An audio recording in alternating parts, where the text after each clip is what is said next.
যে একটা cancer registry বাংলাদেশে নাই, এটা অত্যন্ত দুঃখজনক। যে আমাদের একজনও ক্যান্সার ভুগবে না আমরা যদি আর্লি স্ক্রিনিং এ যেতে পারি। আমাদেরকে মনে রাখতে হবে যে আমরা যাতে ক্যান্সারে না ভুগি বা এটাতে অসুস্থ না হয়, এটা আমাদের প্রথম কাজ। এবং আমার মনে হয় আপনারা সবাই আমার সাথে একমত হবেন।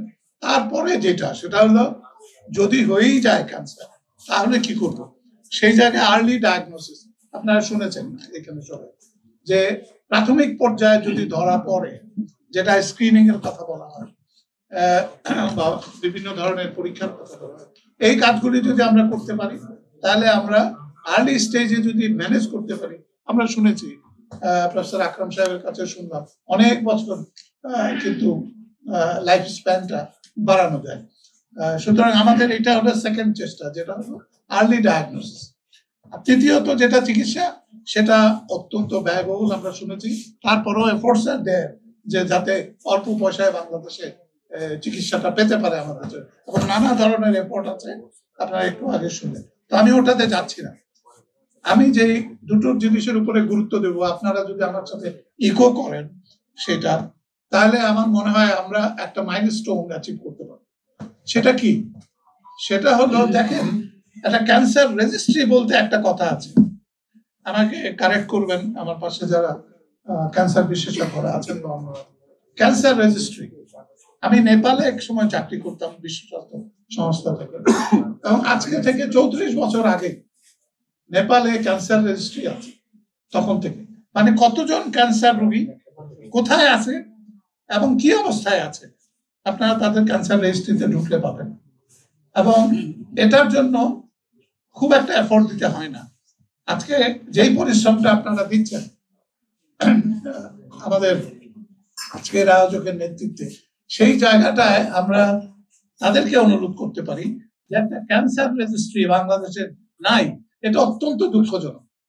আমরা বড় বড় মেশিন আনতে পারি, সবকিছু করতে পারি, কিন্তু একটা রেজিস্ট্রি করাতে কিন্তু কোনো খরচ নেই, একেবারে খরচ নাই বললেই চলে।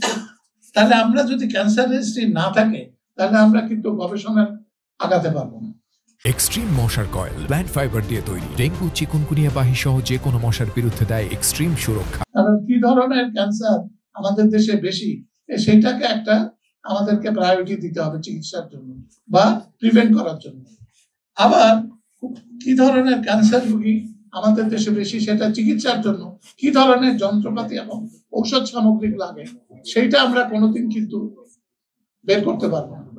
এবং আমাদের কিন্তু বয়স কম হয়নি, স্বাধীন হওয়ার পরে আজ পর্যন্ত আমরা ক্যান্সার বিশেষজ্ঞ কিন্তু যথেষ্ট হয়েছে। এখন আমি বলবো না সাফিসিয়েন্ট, বাট আমি বলবো আমি যখন ডাক্তারি পড়ি তখন কিন্তু ক্যান্সার বিশেষজ্ঞ বলতে কেউ ছিল, তারা রেডিওথেরাপিতে বিশেষ করে করতো, এবং radiotherapy was the only treatment.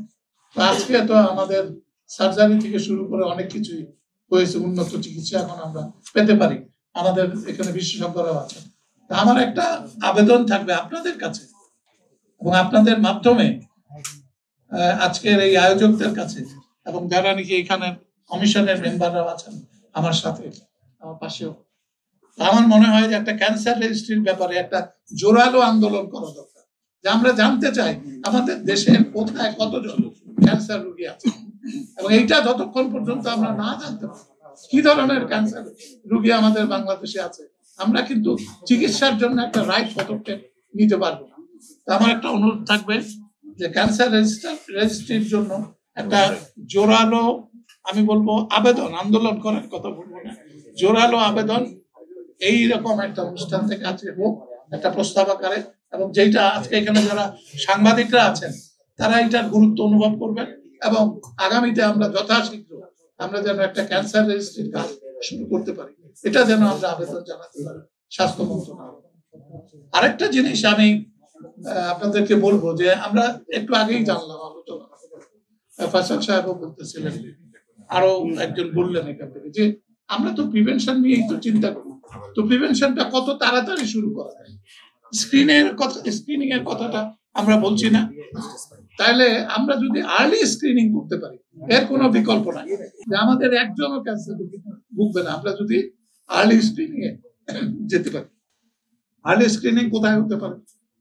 আমাদের যে সমস্ত বাচ্চা, বিশেষ করে মেয়েরা, যাদের দিকে মেনার্কির সময়, মানে প্রথম যখন মেনস্ট্রুয়েশন হয় তখন থেকে শুরু করে কিছু প্রিকশনারি মেজার যদি আমরা নিতে পারি, তাদেরকে যদি একটা স্বাস্থ্য সচেতনতাটা গড়ে তুলতে পারি, তাহলে আমরা কিন্তু অনেক ক্যান্সার প্রিভেন্ট করতে পারি।